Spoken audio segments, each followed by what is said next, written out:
Hello, and welcome, dreamers and believers, family and friends. This is Florence again, and this is Fireside, the show where we peel back the public personas and explore the life journeys of people of African heritage. Today, I'm extremely excited to have with us Aissatou and Moustapha, the couple that bring you Tastes of Senegal.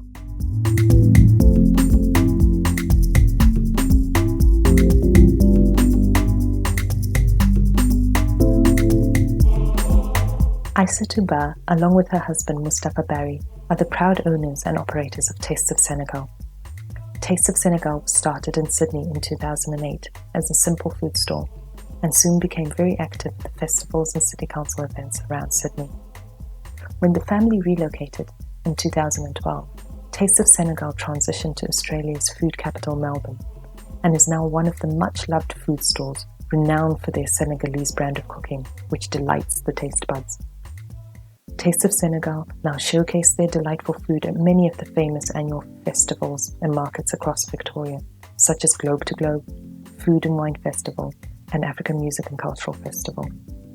From Torquay Curry Market to Queenscliff Market, from Geelong Night Markets to St Kilda Festival, if you're there, just follow the lines to their popular store. What was originally home cooking from the shores of Ziguinchor in Senegal has found its way on the national stage and has been featured across various media platforms, including on SBS's Food Safari Water. Join me as we discover the story behind the success of this Melbourne African food institution.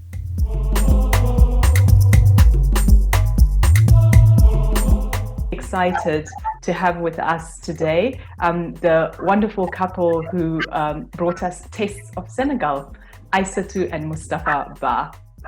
So Aissatou and Moustapha, welcome.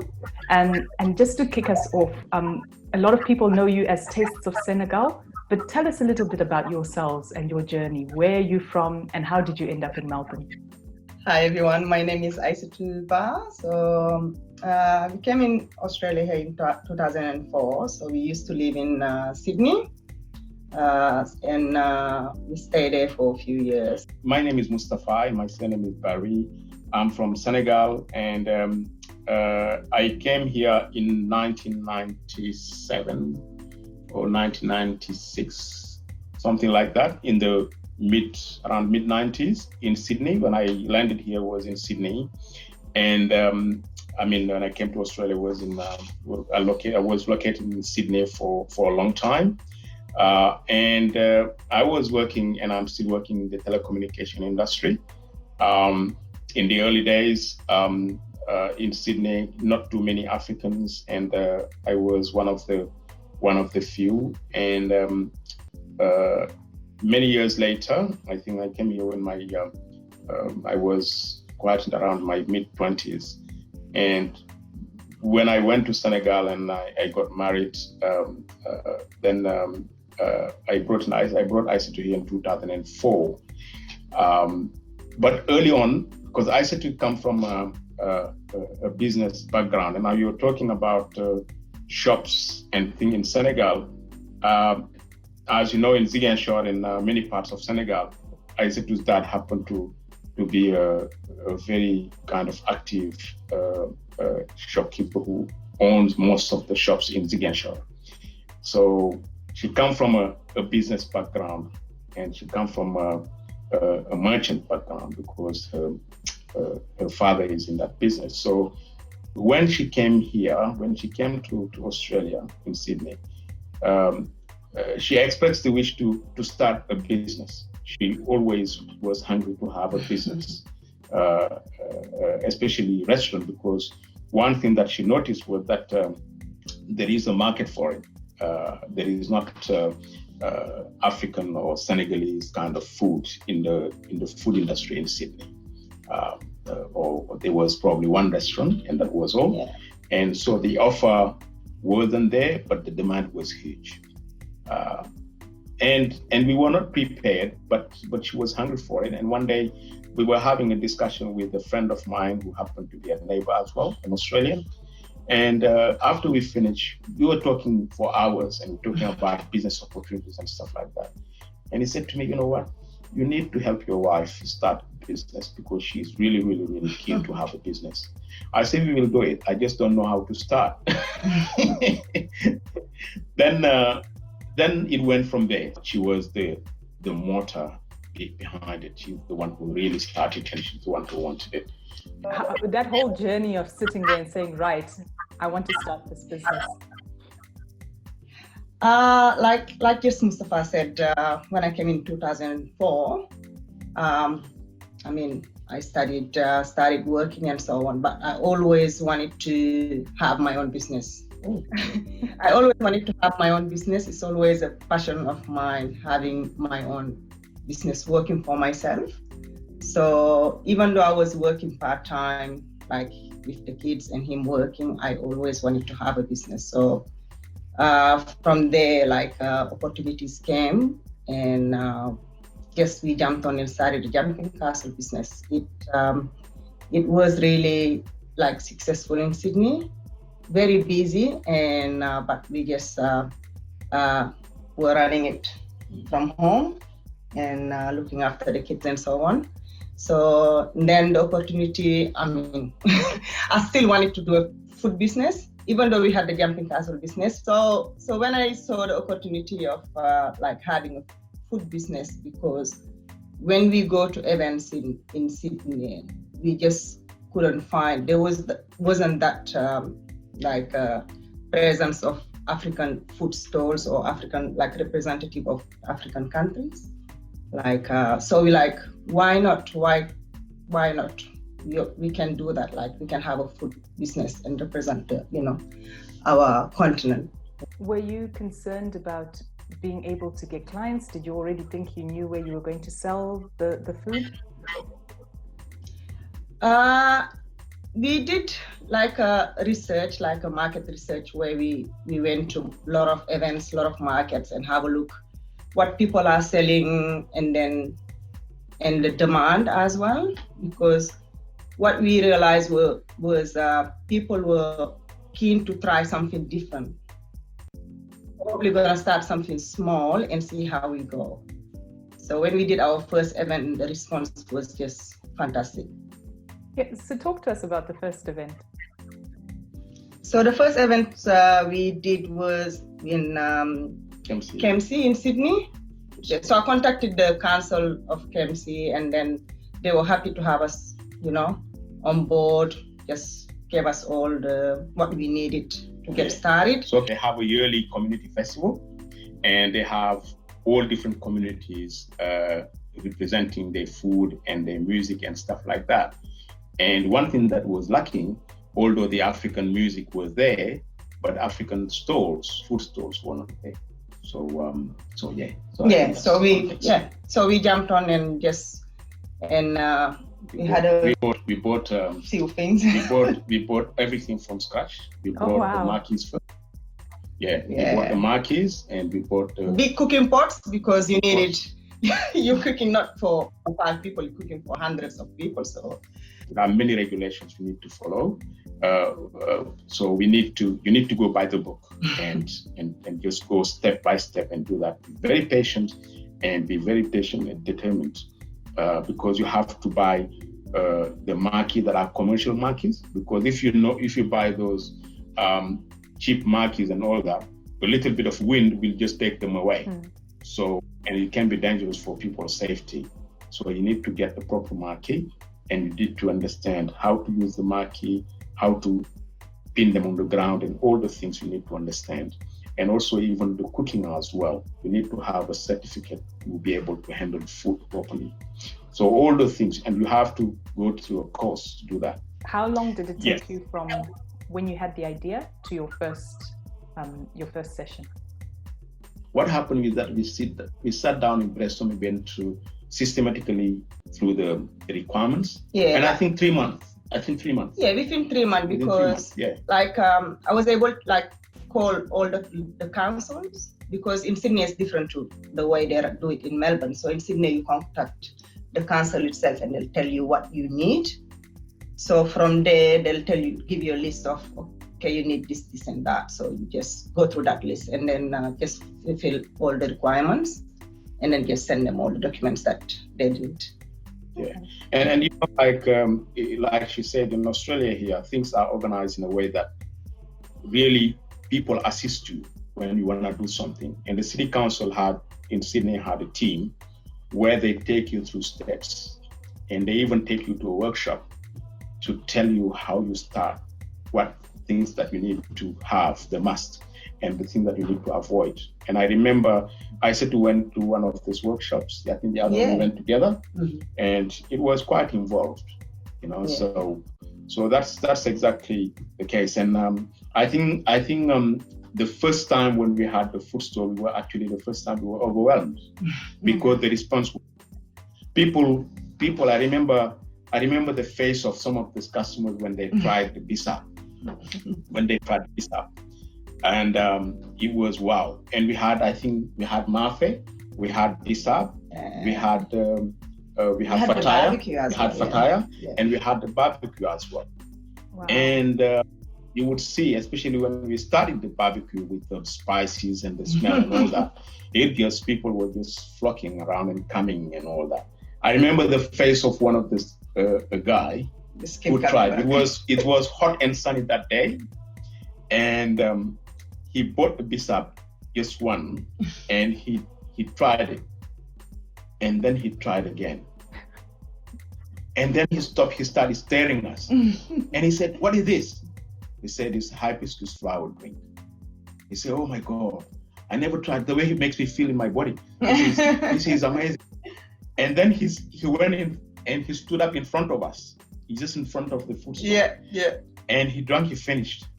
Came back again. This guy, I don't know how many times, he came back. And then after that, I said, "No, now we're going to give it to you for free." So you knew you were on to a winning formula. And then absolutely.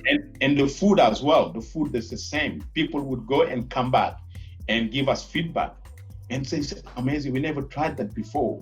And then they would tell their friends, and then they would come back again. And we didn't have any business cards or anything like that. And after that festival, we started working on it and put business cards and all that. People started calling us, and and we built a website as well. People started going to the website and following us and all that. It was really good, isn't it? Yeah. And so talk to me about moving to Melbourne, because you had a successful business in Sydney. Now you're moving to Melbourne. Were you worried that you wouldn't get the same success? Yeah, I am the one who spoiled the soup. I'm the one who spoiled the soup. In 2012, a job offer came from Telstra. And one of the conditions was that I have to move to Melbourne. And the job offer was very good. In my career, I wasn't up to for 12 years, but Telstra was offering me something that I couldn't dream of Telstra offered something I couldn't dream of in office. So I came back very excited. I said, "Guess what? See what?" I said, "I got the job offer." Say, "Oh, fantastic." Told her, but say, "But the catch is, we'll need to move to Melbourne." Then that's the whole thing. And I really, really wanted this job. I didn't care about whether it's going to be in Melbourne or in Perth or anywhere and all that. And I remember the formula I used. I said to "Look, when we came to this country, we didn't come to Sydney, okay? We came to Australia. So it doesn't really matter. Wherever we are, where our luck is, and we have peace, that's where we're going to live. So let's just go for it. If it doesn't work out, we'll come back." Aissatou, were you convinced? Yes. Once he said that, I'm like, you know what? Maybe, we can give it a try and, see how we go. Yeah. It wasn't easy though. It was a hard decision because I think my career came first, and then after that we started thinking about the business, because at that time we were running the jumping castle as well in parallel. And to be honest with you, while we actually had a dilemma, because the food store was working exceptionally well, started, but on the other hand, on the weekend, the jumping castle was actually bringing us more money. The jumping huge was really becoming big. We even bought a van for the jumping castles. And we started buying extra jumping castles, because when we bought the jumping castle business, it was 9 jumping castles. And then we bought an extra 2 jumping castles. We had 11 jumping castles in our garage. And it was huge. We were making a lot of money with jumping castles. And then we started talking about the implications for the businesses, And then, so we decided that we're going to take the jumping castle and the food store bring it in here and start from scratch and see how we go. That was one of many challenges when we decided to come here, and the sacrifices we made to relocate. Because the kids were young, and we thought, okay, it's not too hard for them to readjust to a new area, to a new, and the business, we thought, okay, we're gonna just go and see and build it up. Just from gonna scratch. continue once we get there. And it was quite painful, because we started building up a customer base in Sydney. The jumping castle, a huge customer base, and the food stall started having a big following as well. So I think we entertained the idea of having a jumping castle while we're here, a jumping castle branch that is running there, like Eagles, and the food stall also another branch running there in Sydney as well. But that was just dreams, but it just wasn't realistic. Why didn't you pursue it? We tried it with the jumping castles, and then the person that we actually were thinking could run it while we're here, actually we started seeing that they actually didn't have much time for it, because jumping castle needs looking after. Take them out, and they get wet. You need to take them out and dry them, make sure that they're dry before you put them back. Because if you pack them up while they're wet and you don't take them out the next day, they rot and build up mold. So we started having the thing with kind of the looking after the logistics was an issue. And also people would have bookings. We would take the bookings here and call the people over there, and as such and such need jumping castle at this time. It won't either happen, or it will be hard to contact the person that we have there. So it was becoming difficult to run, just to get the reliable people to do it for us, or to work together with us to do it. In terms of the food business, we could have done the same thing, but again, it's a similar problem. You need to have people that you really can rely on to run the business as if it's their own. And unfortunately, it's very difficult to get someone else running your business as much as you would if it was you. That's a challenge. Unless it's something that will require logistics. Unless you become a franchise. But that's something that we need to look into in the future. Yeah. And so you moved to Melbourne. You managed to get a following again. How long did it take you to set it up once you moved to Melbourne? I think we set it up straight away, because all the requirements in Sydney, like in terms of the city council thing, are the same here, isn't it? I mean, like when we moved to Melbourne, we had the 2 businesses. So we had the food business that just started in Sydney, and then we had the jumping castle that was like bigger. So the idea was just to continue the same thing once we get here. Unfortunately, it didn't work out the way we wanted with the jumping castle, because the demand was not the same as in Sydney. We realized was people in Melbourne here was mostly have parties, kids parties and so on at play centers rather than their homes. Weather also was not ideal at all. So there was things going on at the same time. So we just realized that the way we had the jumping castle successful in Sydney is not the same in Melbourne here. The demand wasn't the same at all. So we decided to sell the jumping castle business. Eventually, when we were not able to, we sent the jumping castle back and started running it from there. But it didn't work out, and we decided to sell it. So we sold it to someone else. And then coming back to the food store here, how long did it take us to set it up to? I think the food store, within a year Within a year, we started small events. Like we started with the registration and so on, and then we started seeing that the local council they were having events around, so we just inquired and I think we started in 2013.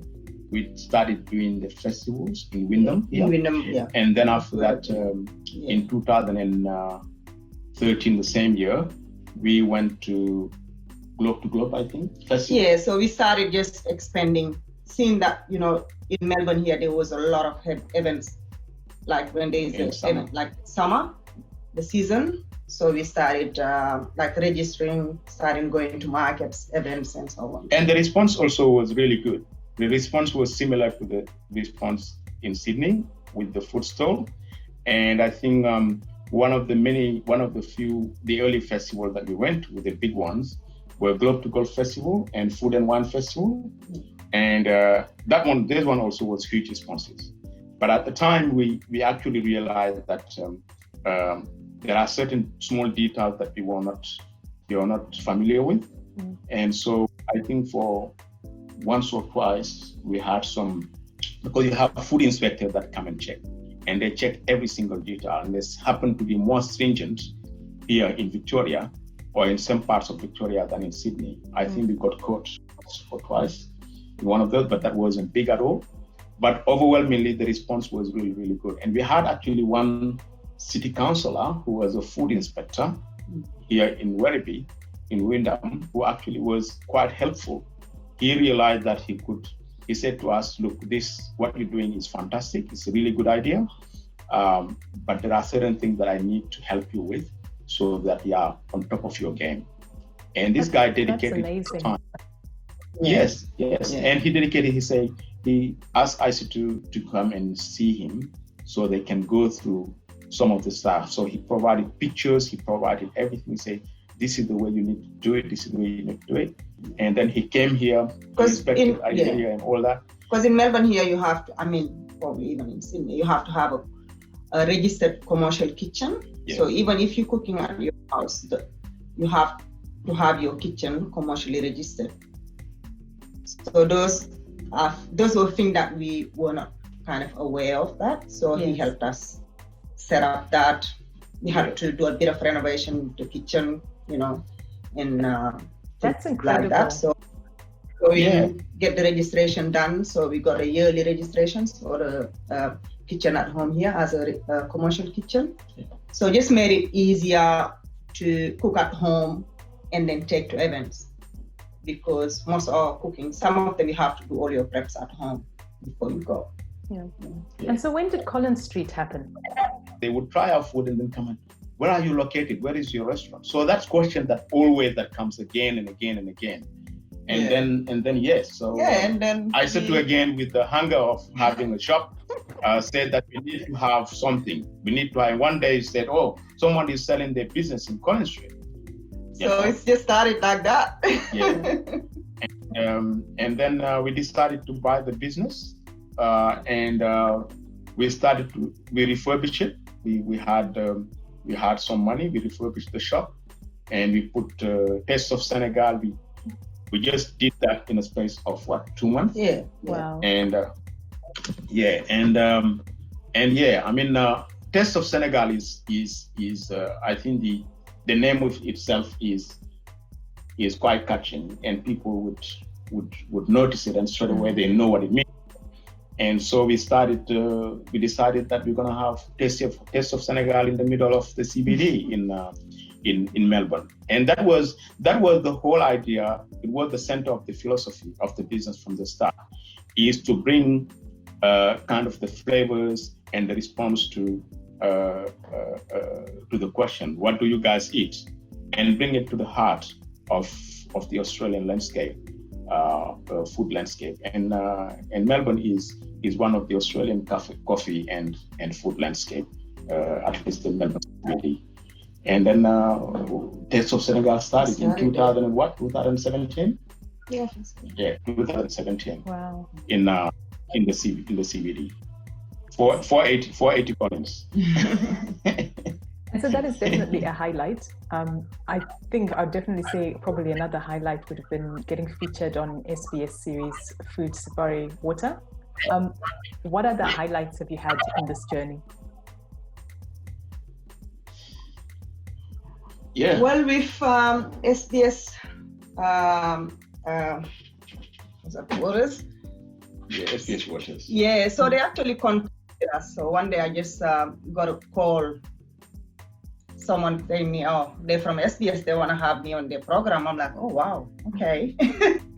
And the call from Sydney, right? Yeah, from Sydney. So at the beginning, I was like, maybe it's just, someone just trying to just, hoax or whatever it is. But within a couple of days and so on, they called me, sent me messages and so on. So just letting me know what they want. So, and they wanted to have feature Taste of Senegal. Aissatou was running for the restaurant in Collins Street, and my work was actually not far from there. So one day I came at lunchtime, and I took a break from my work and I decided to come to the restaurant. And it was packed full, and there is a camera crew. So SBS came and was actually recording, shooting live kind of, and it was big. I said, wow, This is extraordinary. So it was full of people. You have the television camera. They have, I don't know how many, 2 cameras. You have journalists. You have and Maeve was there. It was and Maeve was there, and it was big. And I think the other thing that probably you need to highlight here, when we just started, Aissatou called me and said to me, you know what? I said, what? She said, you know what Fred has done? I said, what has he done? She said, Fred has brought the whole Nigerian government, the whole Nigerian government at the restaurant here. I said, what? He said, yeah. She said, like, I wasn't expecting this. I wasn't warned. He just came with this whole team. I don't know, more than 10, 15 people. Wow. They all, the members of the government over there. They are on. They're visiting Melbourne. They came here for some work, and he brought them to lunch. Wow. So again, that was another major highlight. Fred was extraordinary. He was so supportive. Absolutely. And yeah, for the program, I think I need to say Fred is the president of the African Music Festival, and he was supportive all the way since we started this business. And he's an enthusiastic supporter of Taste of Senegal, and I think overall of everyone who's trying to start something for the visibility of the African communities. And so I think it's an opportunity to say thank you to Fred and to all the other Africans that were supportive in this journey. And there are so many of them, and we probably wouldn't have done it without them. But again, we wouldn't have done it without the many Australians who are keen to try something different and who are coming and trusting Taste of Senegal to try a taste of African food. And they're diverse. You have Australians, you have people from India, people from communities, Chinese and all that. They all really, when they see like Taste of, or even because taste is universal. The smell of the good is universal. So when people smell it, they want to try it. And if they try it, if it's come back. It's amazing food. Yeah. So thank you. Thanks for that. And that's the thing. Like I think we Africans, we don't probably advertise ourselves much when it comes to food. I personally believe that the same way that the Africans are creative in arts and music, we are also creative the same way when it comes to food. When you're talking about culinary arts, people sometimes think that, oh yeah, we got it from the Europeans, but that's nothing further from the truth. It's not true. I think we have that in the DNA of our people, in the DNA of our women, the creativity of making things, because where we're coming from, we're surrounded by all those kind of all this nature and everything.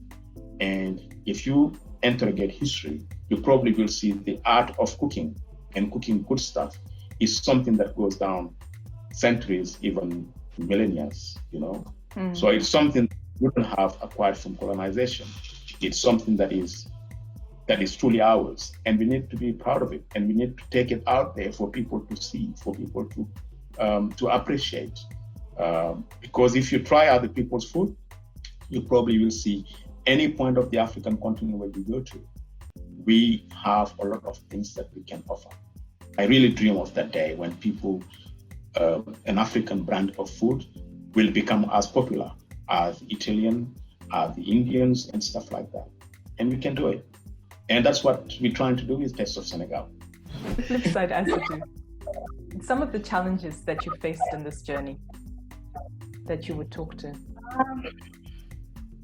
I think for me, the biggest challenge was like juggling, looking after young kids and also running a business at the same time, because it's a lot of, like, you need a lot of time. You need to dedicate a lot of time to the business to be able to take it to the next stage where, you have all this advertising, all this registration, going to events, all these things require a lot of time, but also at the same time to have the time to look after the family. I think that's the big challenge for me.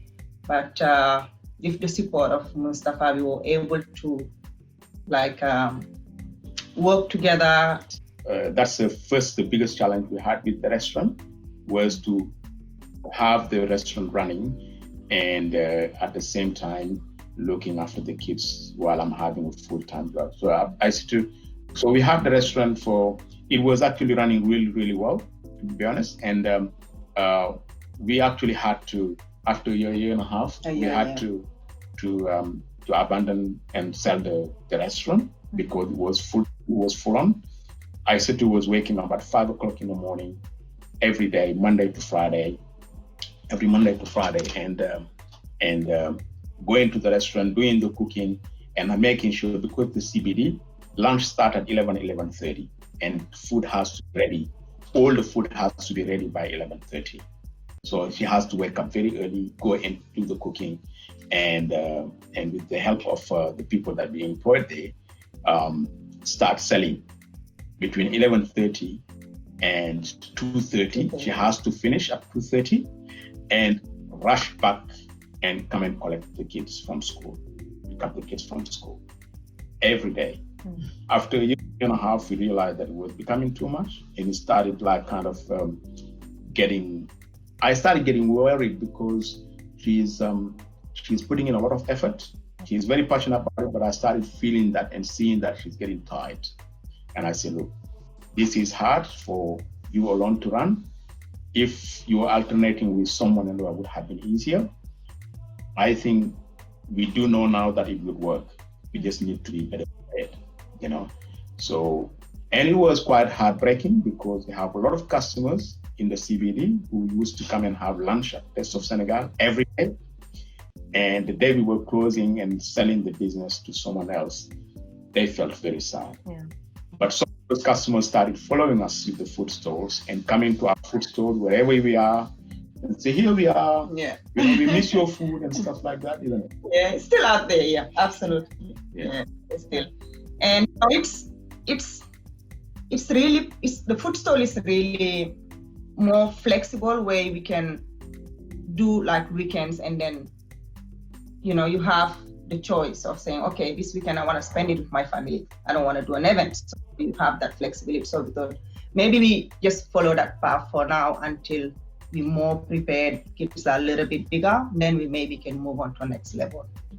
Yeah. But if the food stall, it's not all easy as well, because you do have to do, let's say if we do an African festival, we have to prepare a month ahead where you're cooking.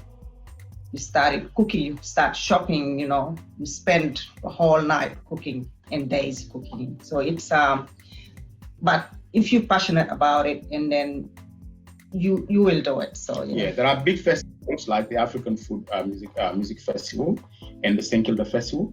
They're the big festivals that we prepare. We need to prepare a month ahead.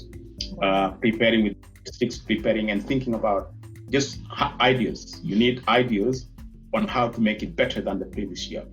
You need ideas how to maximize your income and what are the new, because you don't want to present the same thing every year. You want to have a little bit of variety. So you need to think about all that. Some of the ingredients, you need to start buying them 1 month or 2 months ahead, and start thinking about, especially ideas of what you're going to be offering. And last year we introduced like kind of a couple of new kind of recipes and stuff like that. And there are some ingredients that we can get only from Senegal, and we need to get that early enough to make sure that we have them on time. So all the things. So there are a lot of preparation that happen in the background. For this big festival like the African Music Festival that attract like thousands and tens of thousands of people, you need to make sure that you don't disappoint your customer base and you are not overwhelmed on the day of the event. So that's why it takes a lot of preparation. Yeah, and a lot of psychological preparations too. Yeah.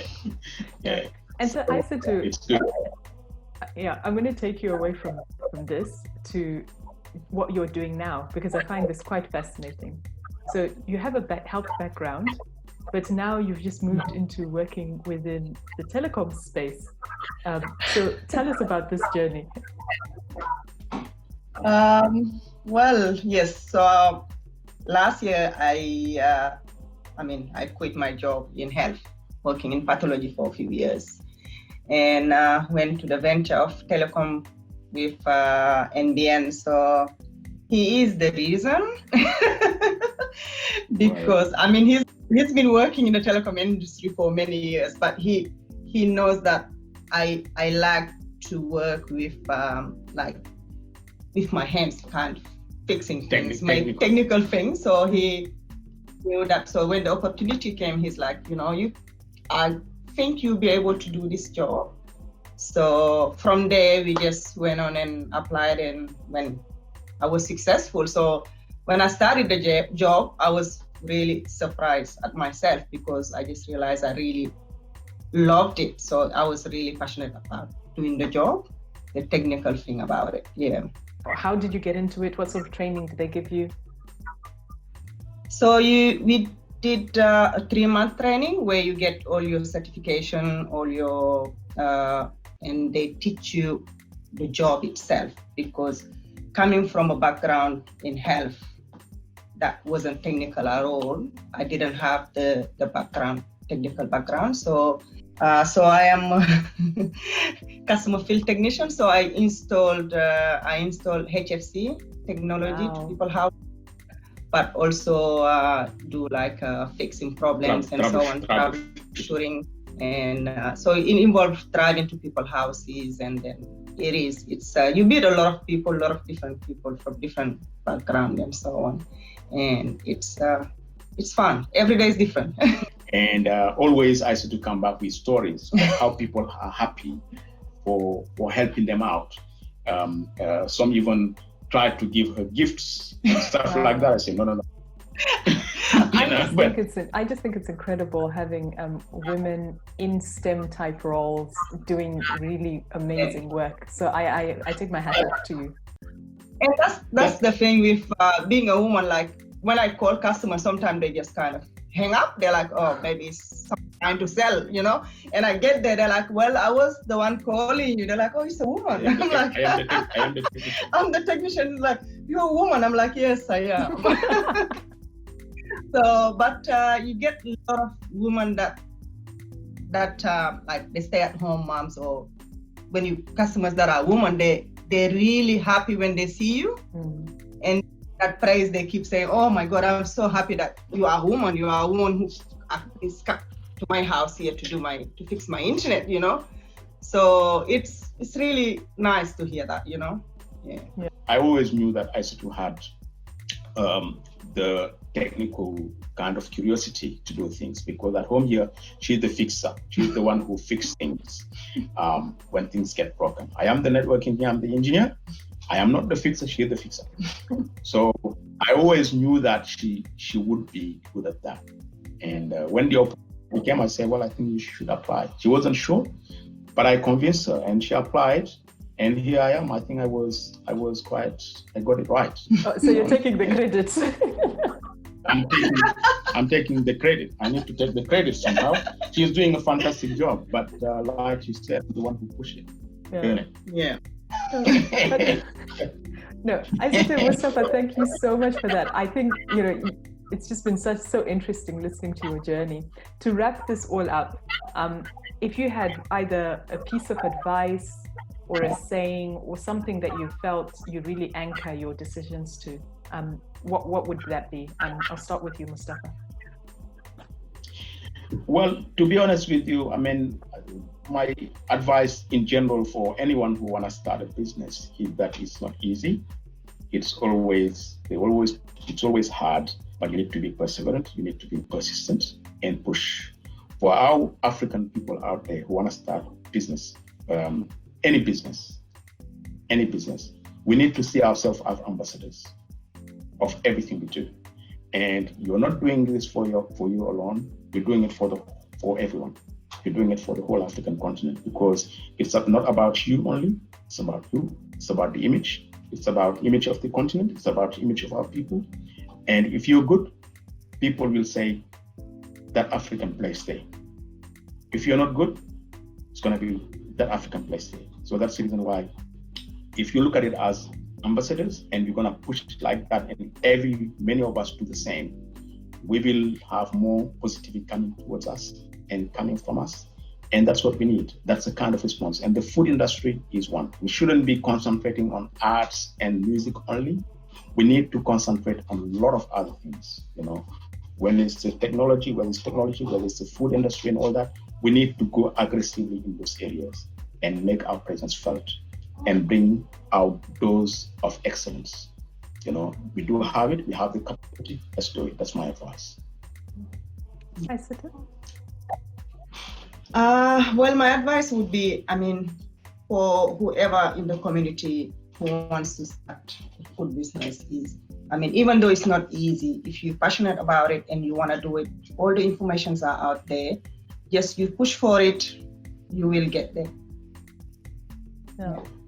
Now, thank you so very much for that. I really appreciate having you on, and I can't wait for lockdown to be over so we can come and have some benachin. That's it, exactly. Thank you. Okay. All right then, that's a wrap. Thank you again for joining us, and don't forget to hit subscribe and like, and we will catch you next week with the preview of the next episode.